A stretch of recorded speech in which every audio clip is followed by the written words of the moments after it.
আজকের আলোচনার বিষয় আইসিএসইতে থাকা একটি বিশিষ্ট ছোট গল্প, দেবতার জন্ম।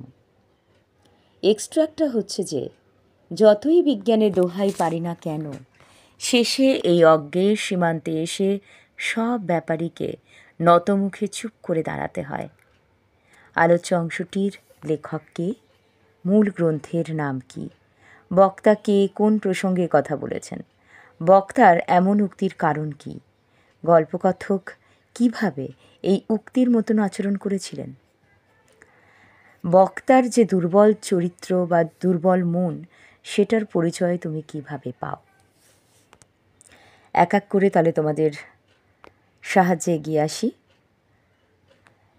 বাংলা সাহিত্যের হাস্যরসিক সাহিত্যিক শিবরাম চক্রবর্তী রচিত দেবতার জন্ম গল্পে বক্তা হচ্ছেন গল্পকথক। বুদ্ধিতে যার ব্যাখ্যা মেলে না এমন অনেক ঘটনা ঘটে থাকে। বহুধা বিস্তৃত অনন্ত জগতের অনেকখানাই যেন সাধারণ মানুষের কাছে অজানা থেকে যায়। বিজ্ঞান যার ব্যাখ্যাটা দিতে পারে না, মানুষ অবশ্যই যেন সেটা পারে। কিন্তু সত্যি মানুষ কি তার তল পাবে কি করে? এই প্রসঙ্গতেই এই উক্তিটি করা হয়েছে।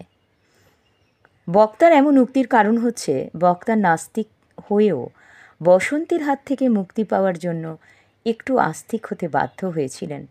হোমিওপ্যাথি ওষুধ, কবিরাজি ওষুধ টিকা নেবার পর শুধুমাত্র একটা যেন দেবতার প্রতি ভীতির প্রদর্শনস্বরূপ অসত্য তলা দিয়ে আসার সময় ত্রিলোকেশ্বরের উদ্দেশ্যে মনে মনে প্রণাম জানান। ত্রিলোকেশ্বরের কাছে প্রার্থনা করেন ত্রিলোকেশ্বর যেন তার এই মূর্খতাকে মাপ করে দেন এবং এই মহামারীর কবল থেকে তাকে অবশ্যই রক্ষা করেন। গল্পকথক একটা যেন মানসিক দ্বন্দ্বে নাড়াচাড়া খাচ্ছেন, একটা ক্ষতবিক্ষত হচ্ছেন। বিজ্ঞান মনস্ক হয়েও যেন দেবতার অস্তিত্ব তাকে অস্বীকার করাতে বাধ্য করেছিল। সে কখনো অস্বীকার করছিল, আবার কখনো অস্বীকার করতে পারছিল না, একটা দোটানার মধ্যে পড়েছিল। বসন্তের ভয়ে দিশেহারা গল্পকথক কবিরাজি, হোমিওপ্যাথি, বসন্তের টিকা কোনো কিছুই বাদ দেননি। তবুও অন্তরের এক গভীর তাগিদে দেবতার স্থানে ছুটে এসেছেন এবং চরণামৃত পান করে কিছুটা যেন ভয়মুক্ত হতে চেয়েছেন অন্তর থেকে। এই ব্যাপারে বিজ্ঞানের কোনো যুক্তিই যেন মানা যাচ্ছে না। দেবতার অস্তিত্বের বিরুদ্ধে কোনো যুক্তি খাড়া করতে পারা যায়নি। সম্পূর্ণভাবে যেন দেবতার উদ্দেশ্যে নিজেকে অর্পণ করেছেন। বক্তা দুর্বল চিত্ত, সেই ব্যাপারে কোনোটাই আমাদের মধ্যে সন্দেহ আসে না।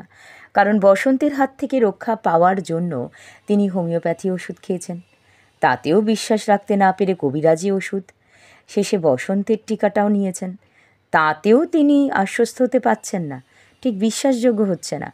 বাবা ত্রিলোকেশ্বরের মন্দিরে গিয়ে চরণামৃত পান করে একটু যেন সন্দেহ ভঞ্জন করতে পেরেছেন বলে মনে হয়।